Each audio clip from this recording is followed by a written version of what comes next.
Good morning students. നമ്മൾ ഏത് പാഠമാണ് പഠിച്ചുകൊണ്ടിരിക്കുന്നത്? പാഠത്തിന്റെ പേരെന്താണ്? രാജുവും അച്ഛൻ അല്ലേ? പാഠം എല്ലാവരും വായിച്ചു നോക്കി. എല്ലാവർക്കും ഇഷ്ടമായില്ലേ? രാജുവിന്റെ കഥ ഇഷ്ടമായില്ലേ? ഇഷ്ടമായി. അപ്പൊ പാഠഭാഗം എല്ലാവരും ടെക്സ്റ്റ് ബുക്ക് എടുത്തേ. നമുക്ക് ആദ്യ ഭാഗം ഒന്നുകൂടിയും വായിച്ച് അടുത്ത ഭാഗങ്ങളിലേക്ക് പോകാം. എല്ലാവരും വായിച്ചതാണ്. ഞാൻ വായിക്കുമ്പോൾ കൈ വെച്ച് വിരല് വെച്ച് വായിക്കണം. ഓരോ വാക്കിന്റെ അടിയിലും കൈ വെച്ച് ഇങ്ങനെ ഓരോ അക്ഷരങ്ങളും നിങ്ങൾ വായിക്കണം. എന്നാലേ വായിക്കാൻ കിട്ടുള്ളൂ കേട്ടോ. രാജു അന്ന് പതിവിലും നേരത്തെ ഉണർന്നു. അവന് വളരെ ഉത്സാഹത്തിലാണ്.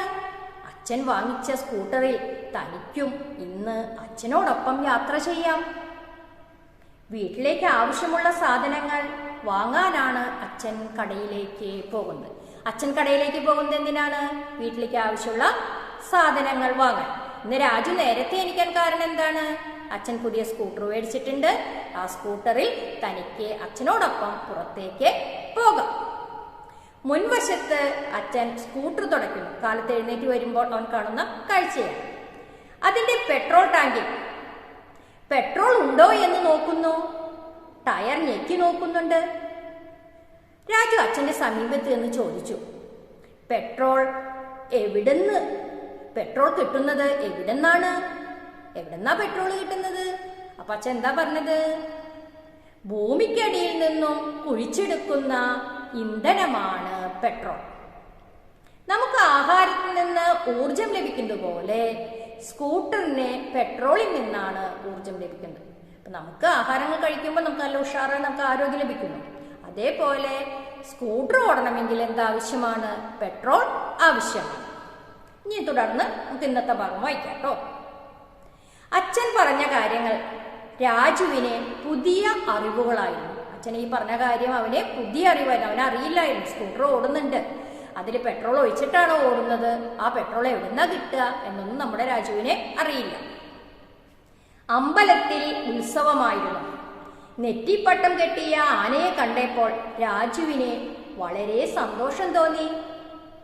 തിരിച്ചു വരുമ്പോൾ ബലൂൺ വാങ്ങിച്ചു തരണമെന്ന് അച്ഛനോട് ചട്ടം കെട്ടുകയും ചെയ്തു. ഇപ്പൊ എന്താ ചെയ്യേണ്ടത്? അവൻ അങ്ങനെ സ്കൂട്ടറിൽ അച്ഛൻ്റെ കൂടെ പോയി. അച്ഛൻ എന്തിനാ പുറത്തേക്ക് പോയത്? വീട്ടിലേക്ക് ആവശ്യമുള്ള സാധനങ്ങളൊക്കെ വാങ്ങിക്കാൻ. കൂടെ നമ്മുടെ രാജുവുമുണ്ട്. അങ്ങനെ പോകുന്ന വഴിക്ക് ഉത്സവമാണ് നടക്കുന്നത്. ഉത്സവത്തിനെ ആരെയാണ് കാണുന്നത്? നെറ്റിപ്പട്ടം കെട്ടി ആനയെ കാണുന്നു. ആ നെറ്റിപ്പട്ടം കെട്ടി ആനയെ കണ്ടപ്പോൾ വളരെ സന്തോഷമായി. അവൻ വീട്ടിൽ തന്നെ ഇരിക്കല്ലേ, പുറത്തേക്ക് പോയി ഉത്സവം.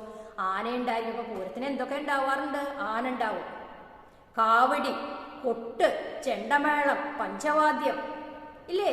പിന്നെ ഉണ്ടാവാറ് എന്താ?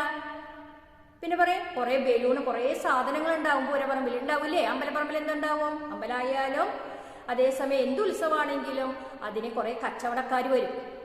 ബലൂൺ ഉണ്ടാവും, പൊരി, അലുവ, ഈത്തപ്പഴം, അങ്ങനത്തെ സാധനങ്ങൾ.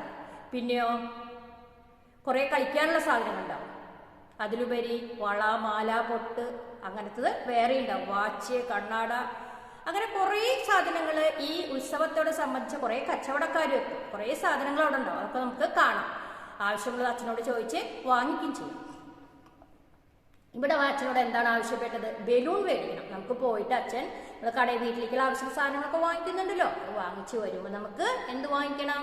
ബലൂൺ വാങ്ങിക്കണം എന്ന് അച്ഛനോട് ചട്ടം കെട്ടുകയും ചെയ്തു. ഏർപ്പാടാക്കി. ചട്ടം കെട്ടുന്നതാണ് ഏർപ്പാടാക്കുക. എനിക്ക് വാങ്ങിക്കണം കേട്ടാ എന്ന് പറഞ്ഞ അച്ഛനോട് സമ്മതം വാങ്ങിച്ചിരിക്കുകയാണ്.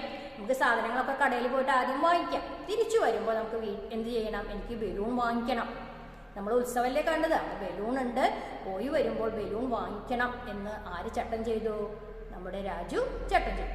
അപ്പൊ നമ്മൾ ഈ പാഠഭാഗത്ത് ചോദിക്കാനുള്ളത് ഏതാണ്? നമ്മൾ അടുത്ത ഭാഗത്തോളം പെട്രോൾ എവിടെ നിന്നാണ് ലഭിക്കുന്നത്? എവിടെന്നാ? ഭൂമിക്കടിയിൽ നിന്നാണ് അല്ലേ? സ്കൂട്ടർ ഓടുന്നതിന് ഉപയോഗിക്കുന്ന ഇന്ധനം ഏതാണ്? പെട്രോൾ. രാജു അച്ഛൻ്റെ ഒപ്പം പുറത്തേക്ക് പോയത് എന്തിനാ പോയത്? വീട്ടിലേക്ക് ആവശ്യമുള്ള സാധനങ്ങൾ വാങ്ങിക്കാൻ. അവൻ ഉത്സവപ്പറമ്പിൽ നിന്ന് എന്ത് വാങ്ങിക്കാനാണ് അച്ഛനോട് ആവശ്യപ്പെട്ടത്? എന്ത് വാങ്ങിക്കാനാണ്? ബലൂൺ. അപ്പൊ ഈ പാഠഭാഗം ഇത്രയും ഭാഗം നിങ്ങൾ ഒരു 5 പ്രാവശ്യം വായിക്കണം. നോട്ട്സ് വളരെ ഭംഗിയായി വൃത്തിയായി 2 വരയിലും മുട്ടിച്ച് എഴുതിയിരിക്കണം.